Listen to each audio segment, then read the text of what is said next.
ඇඹුලු cooking YouTube channel එක සඳහා මම ඔයාලව ආදරයෙන් පිළිගන්නවා. ඔන්න මම අද ඔයාලට අරගෙන ආවා ගමේ තවත් රස කෑමක්. මේ තමයි manchokka ව්‍යංජනයක්. ඉතින් ඔයාලත් මේක බලලා රස කියන්න. මගේ channel එක හොඳයි නම් මාව subscribe කරන්න. මුලින්ම මේ සඳහා අවශ්‍ය ද්‍රව්‍ය විදියට මම අරගෙන තියෙනවා manchokka ග්‍රෑම් 500ක්, ලොකු ලුණු ගෙඩියක්, මිරිස් කරල් දෙකට කඩලා, ඊට අමතරව රම්පේ, කුරුඳු කැබලි කිහිපයක්, සුදු ලුණු හා කරපිංචා අරන් තියෙනවා.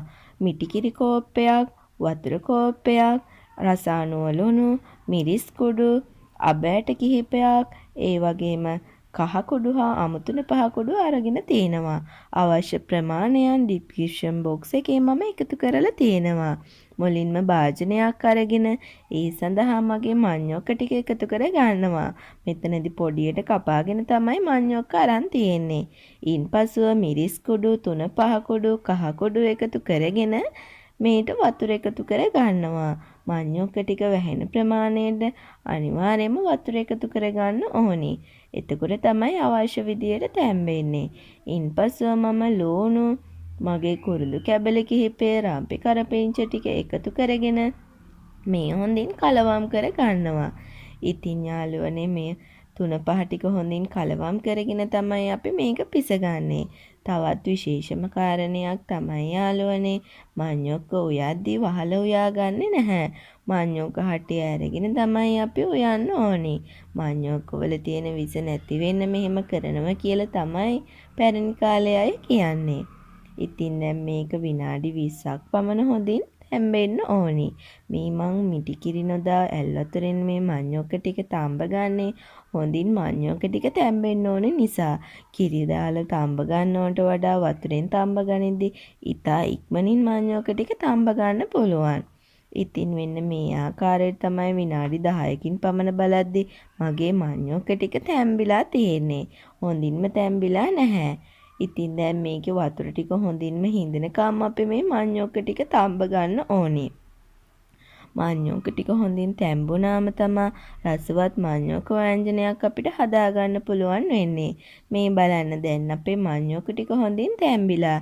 දැන් තමයි මම මේ අවස්ථාවේදී මගේ මිටිකිරි කෝප්පේ එකතු කරගන්නේ.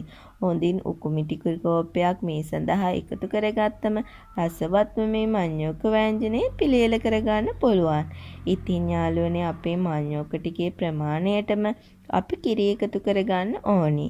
දැන් කිරි ටිකත් එකතු කරගෙන විනාඩි 10ක් 15ක් පමණ තවත් මේක පිස ගන්නවා. හොඳින් ගින්දර දාලා අපිට manchokka ටික පිස ගන්න පුළුවන්. ඒ අවස්ථාවේදී මම මේ සඳහා ලුණු එකතු කර ගන්නවා. මුලින් ලුණු එකතු කරගත්තේ නැහැ. ලුණු එකතු කරගත්තම manchokka ටික තැම්බෙන්න හොර වෙන නිසා. ඉතින් දැන් මේක හොඳින් කලවම් කරගෙන මම ඒක ලිපේ තියාගෙනම වෙනත් භාජනයක් ලිපේ තියාගෙන මේ සඳහා අවශ්‍ය ටෙම්පරාදුව හදා ගන්නවා. පොල් තෙල් මේස හැඳි එකක් පමණ එකතු කරගෙන ඒ සඳහා මම මගේ කපාගත්ත මිරිස් කරල් ටික, ලුණු හා අබ ටික මේ සඳහා එකතු කරගෙන හොඳින් බැද ගන්නවා. ඉතින් යාළුවනේ අබ එකතු කරාම අපේ manchokka ව්‍යංජනේ තවත් රසවත් වෙනවා. ඉතින් මේ ටෙම්පරාදුව හොඳින් ටෙම්පරාදුනාම අපේ manchokka එක සඳහා එකතු කරගෙන තවත් විනාඩියක් දෙකක් ලිපේ තියාගෙන අපේ ආහාරයට එකතු කරගන්න පුළුවන්. ඉතින් මේ වගේ රසවත් manchokka ව්‍යංජනයක් ඔයාලටත් ඉක්මනට ගෙදරදී හදාගන්න පුළුවන්. කඩේ කෑම වලට වඩා රසවත් මේ manchokka ව්‍යංජනයක් අපිට ගෙදරදිම හදාගෙන ඒත් එක්කම බත් කන්න උනත් පුළුවන්. ඉතින් යාළුවනේ ඔයාලත් මේ වගේ රසවත් manchokka ව්‍යංජනයක් ගෙදරදිම හදලා බලලා ඔයාලගේ අදහස මගේ කමෙන්ට් බොක්ස් එකේ එකතු කරන්න. තවත් රසවත් වීඩියෝ එකකින් මම ඔයාලව හමු වෙන්න එන්නම්.